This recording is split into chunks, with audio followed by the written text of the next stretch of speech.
Ang pinakamayamang henerasyon. Kabanata 31.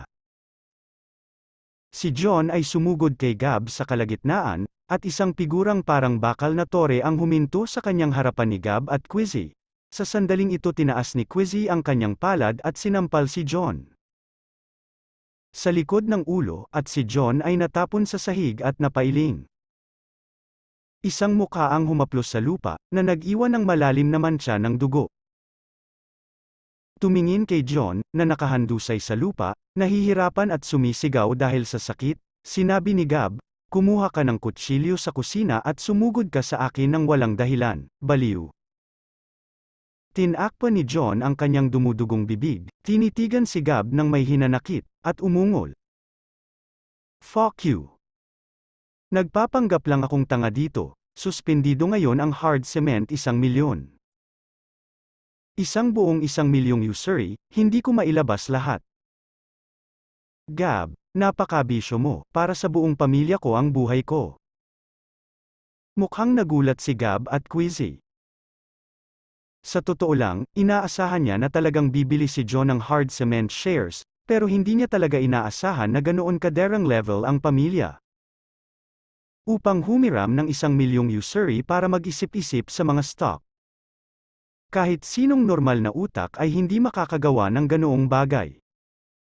Ano ang maaari kong gawin kung ang pangangalakal ay nasuspindi? Hindi ako ang nagpasuspindi nito. Umiling si Gab at walang pakialam na sinabi. At ang mga loan shark na hiniram mo mismo ay walang kinalaman sa akin, hinayaan kita. Pero matapang ka talaga. Ang 1,000,000 usury loan ay nagkakahalaga ng hindi bababa sa 70,000 hanggang $80,000 sa isang buwan, tama ba? Malupit talaga.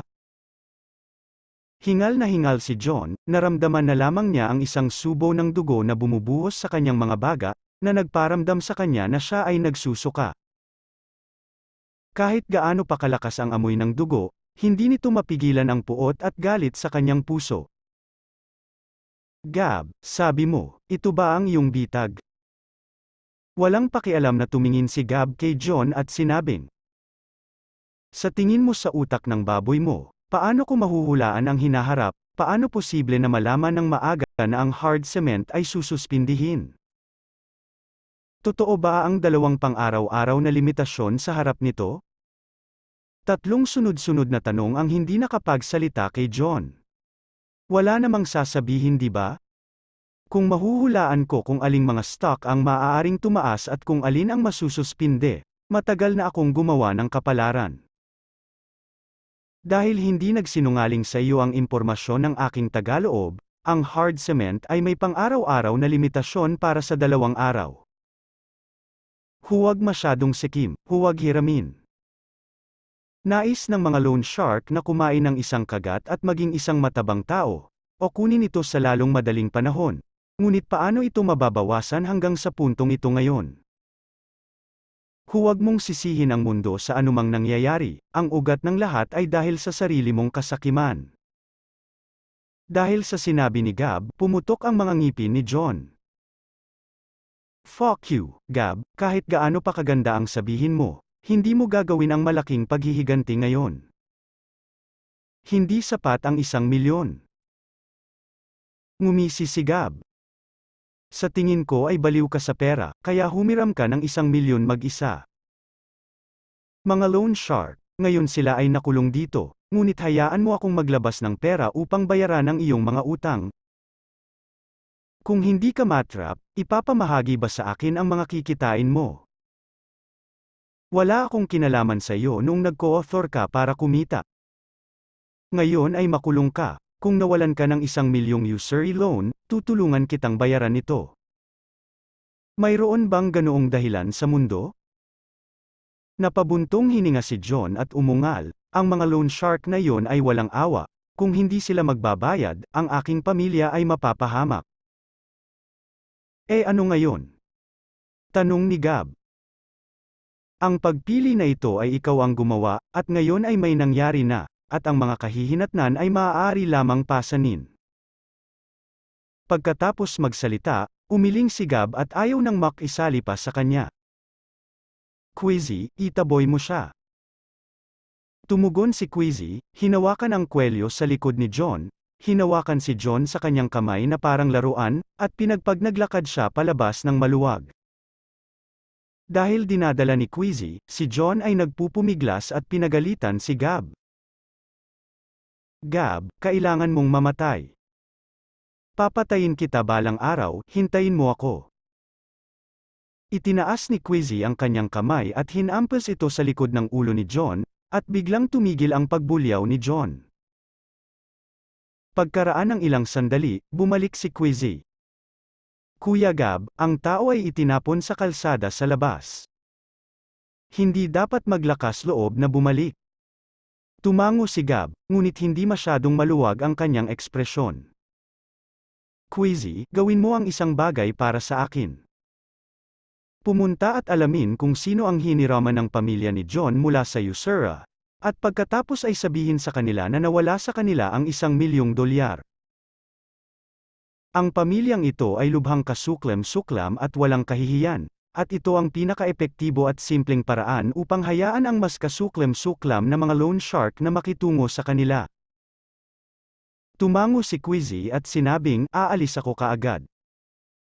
Sa pinagsama-samang buhay sa nakaraan at kasalukuyang buhay, isa sa pinakamalalim na katotohanang natutunan ni Gab ay ang mga damo ay dapat na matanggal, at walang pag-aalinlangan at atake sa puso.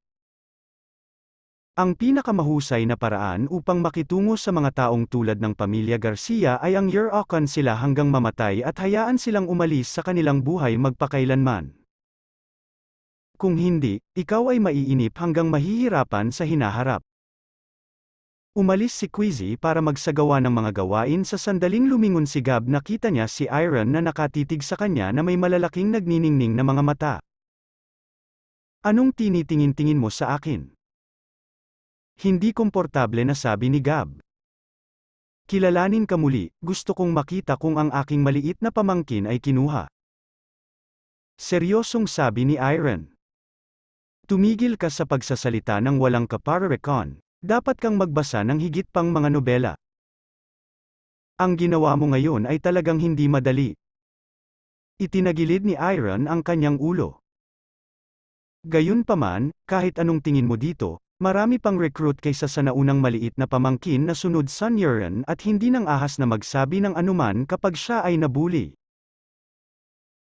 Ngumuso si Gab at sinabing, huwag mo nang isipin iyon. Napipilitan din akong maging walang magawa. Kung magkakasundo sila at maghihiwalay, paano ako magiging ganito? Habulin sila. Huwag mo nang pag-usapan yan. Anong opisina ang gusto mo? Paano ka magde-decorate?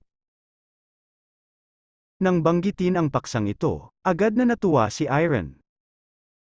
Ako gusto kong gamitin ang pangalawang silid sa kabanata 2 sa silangang bahagi bilang opisina, naisip ko ang dekorasyon. Karamihan sa kanila ay gumagamit ng floor-to-ceiling glass window at titanium strips upang makagawa ng isang minimalist na espasyo sa opisina. Ang estilo at estilo ay lumabas ng sabay-sabay. Naisip ko na ang proseso ng recruitment. By the way, ano ang pangalan ng kumpanya? Si Gab. Nakasama ni Iron sa bagong inuupahang gusali ng opisina. Ay huminto, nag-isip tungkol dito, at sinabing, tinatawag itong Vels Company. Bueno, ang Vels ay maunlad, at lahat ng estado ay magaganda. Paki-like and subscribe naman. Salamat sa mga sumusubaybay.